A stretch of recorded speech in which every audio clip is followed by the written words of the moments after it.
a história de Jeremias, Jeremias foi um homem que sofreu do início ao fim da sua vida. Jeremias teve uma vida caótica. Às vezes a gente pensa em luta que a gente passa. Às vezes a gente pensa em momentos que a gente vive de dificuldade e nos falta forças. E quantos de nós, nos momentos mais intensos da nossa existência, desfalecemos? Muitos até a ponto de não conseguirem se levantar. Jeremias viveu momentos intensos. E além disso, Jeremias viu o seu povo querido e amado sucumbindo ao juízo de Deus.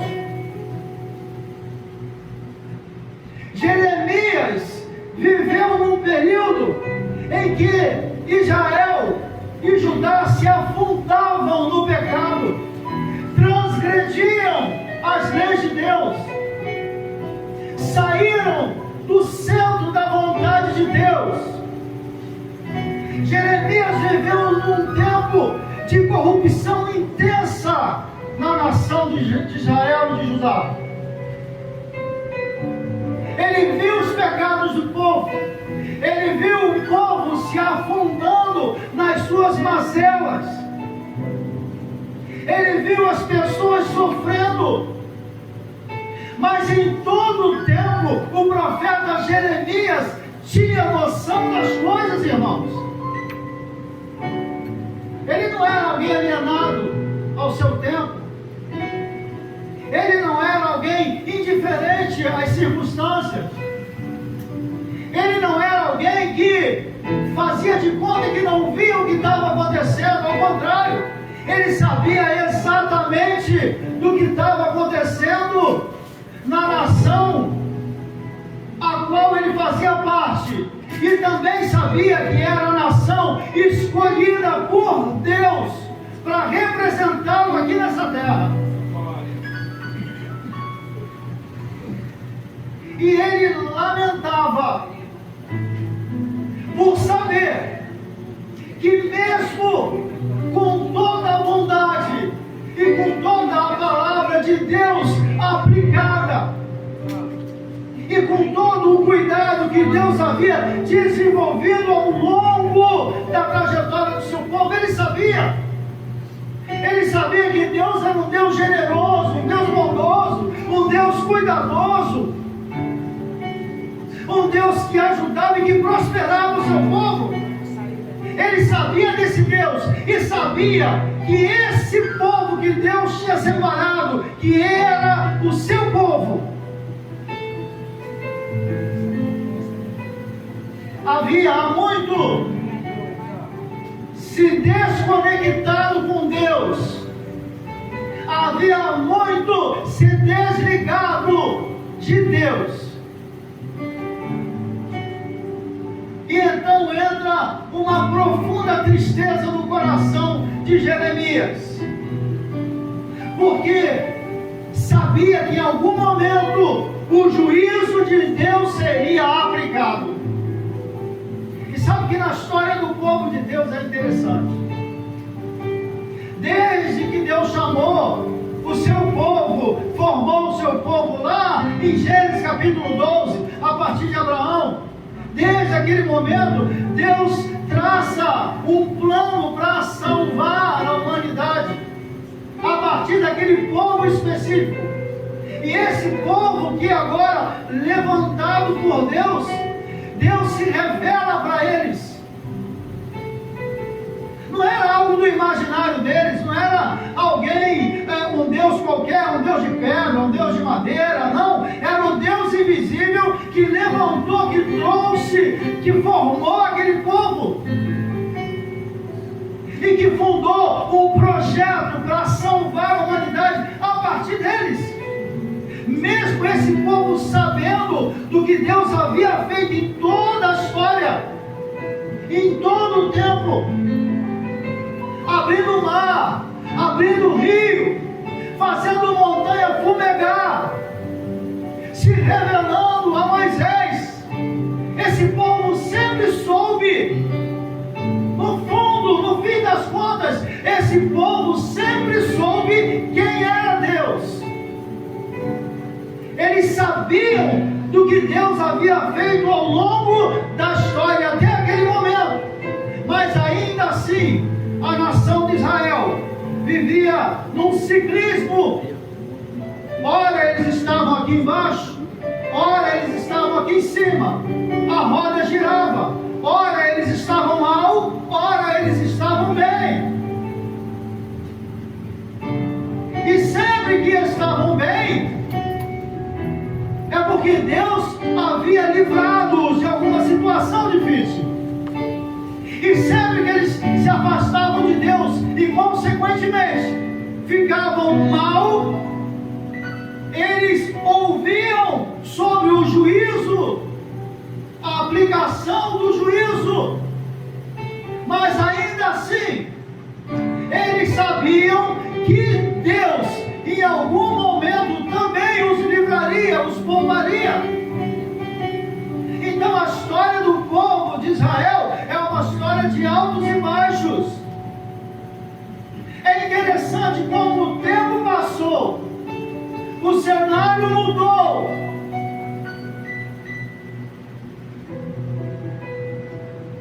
mas não é muito diferente nos dias de hoje. Nós vivemos dias ruins, dias maus, e também vivemos dias bons. Nós vivemos momentos na vida da gente em que tudo parece que está desabando ao nosso lado. As coisas parecem que dão sempre erradas.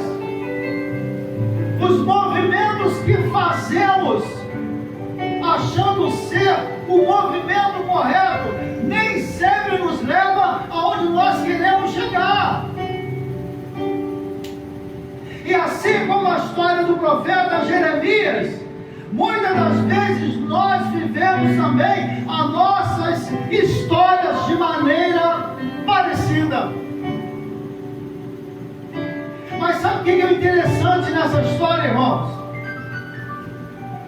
Um povo escolhido por Deus, que deveria estar no centro da vontade de Deus, fazendo a vontade de Deus, se lançando aos cuidados dele, e que falha em algum momento, Deus ainda assim é bom, e o olhar de Deus sempre é de misericórdia, porque é isso que nós vemos registrado aqui em Lamentações de Jeremias. O tempo era ruim, as dificuldades eram grandes, sobretudo nesse tempo específico, o povo cativo,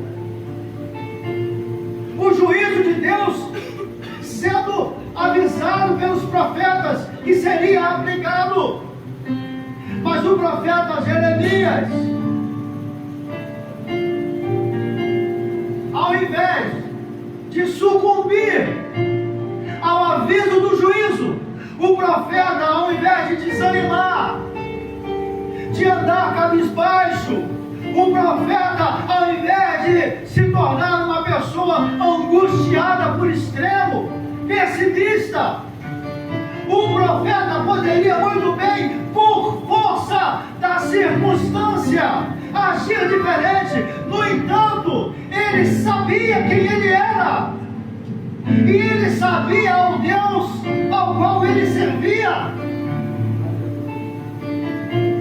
Deus, ele está além das circunstâncias, e o profeta teve a capacidade de enxergar o Deus que opera além das circunstâncias, irmãos.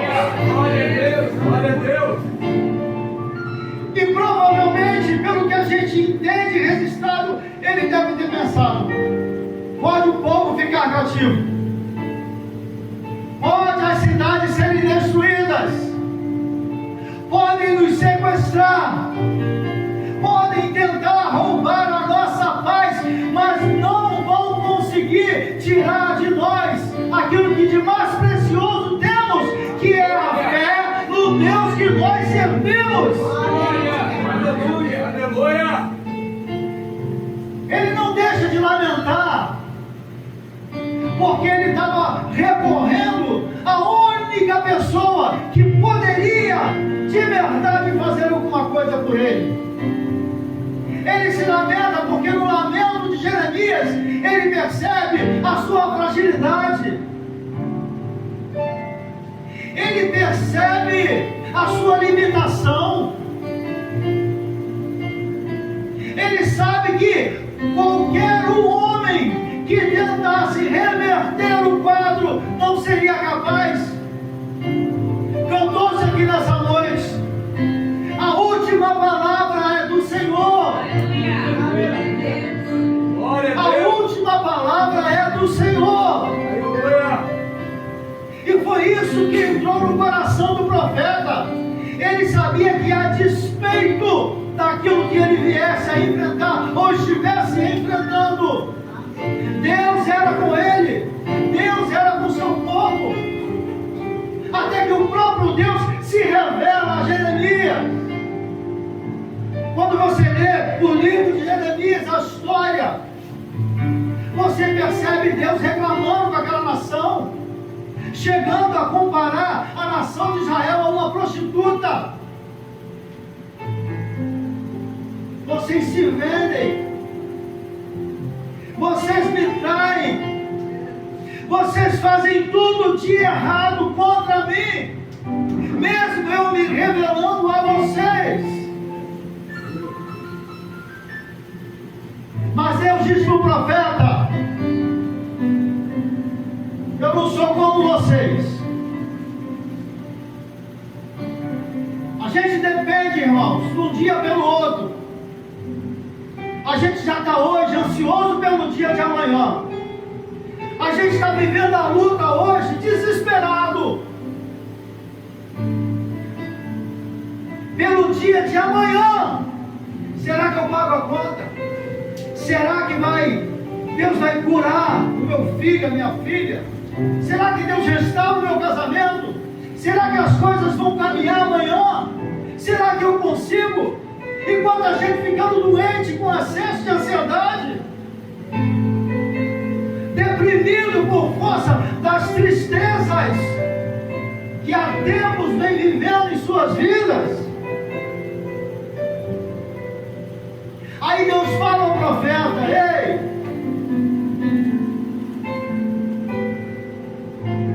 as minhas misericórdias são a causa de vocês não serem consumidos. Aleluia. Elas se renovam hoje. Glória a Deus.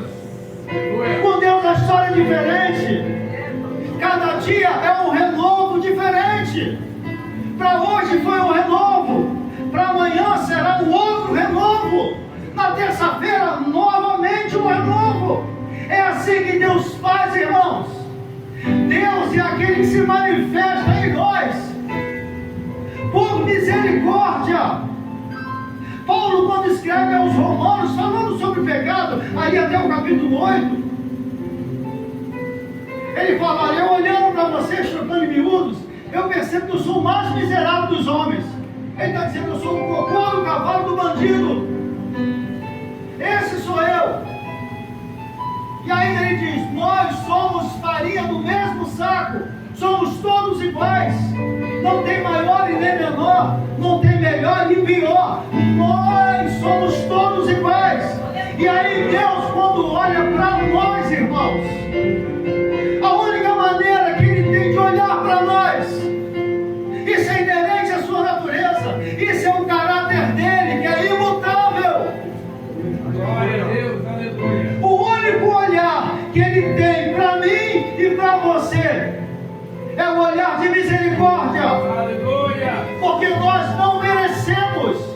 Quando ele escreve aos Coríntios, a gente lê o texto sempre da ceia, ele diz: examine-se, pois, o homem a si mesmo. Eu cresci na Assembleia de Deus. A igreja igreja que amo também. E eu via, pastor Beto, o texto que Paulo ensina aos Coríntios, a igreja, aquela igreja terrível, que se juntassem todas as igrejas, representava 50% dos problemas de todas aquelas igrejas.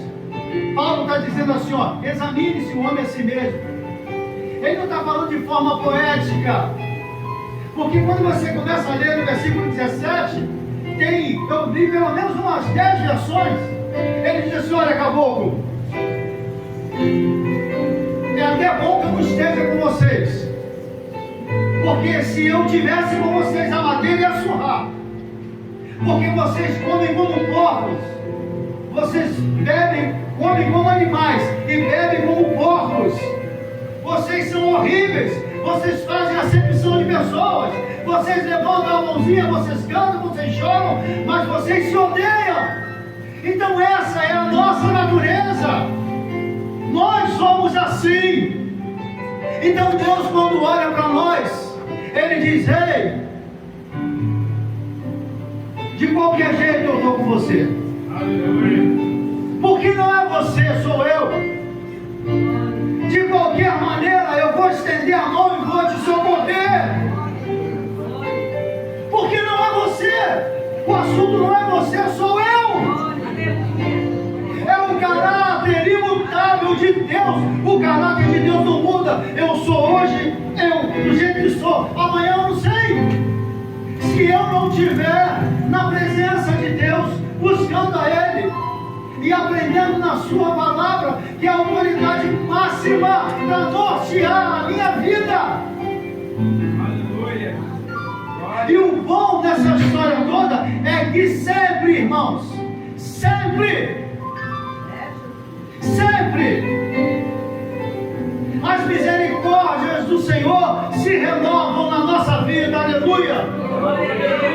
Hoje Deus está trazendo para a minha e para a sua vida um renovo, para vencer essa luta, Glória a Deus. para transpassar essa dificuldade, para vencer essa maré. Glória a Deus. Hoje a misericórdia de Deus está se renovando aqui, nesse lugar, para abrir a sua mente e entender que não é você, não é como você canta, não é como você prega, não é como você ensina, Aleluia. é como Deus quer que seja, e que quando nós fazemos conforme nós queremos, irmãos, Aleluia. é um fiasco, e nós estaremos fadados ao fracasso. Jeremias venceu e viu o seu povo vencendo, porque ele cria no sobrenatural, porque ele cria no Deus invisível, Aleluia. porque ele acreditava, irmãos, que Deus era além das circunstâncias. Aleluia. E aí bastou a ele crer. Basta você crer nessa noite. Fique em pé em nome de Jesus. Aleluia.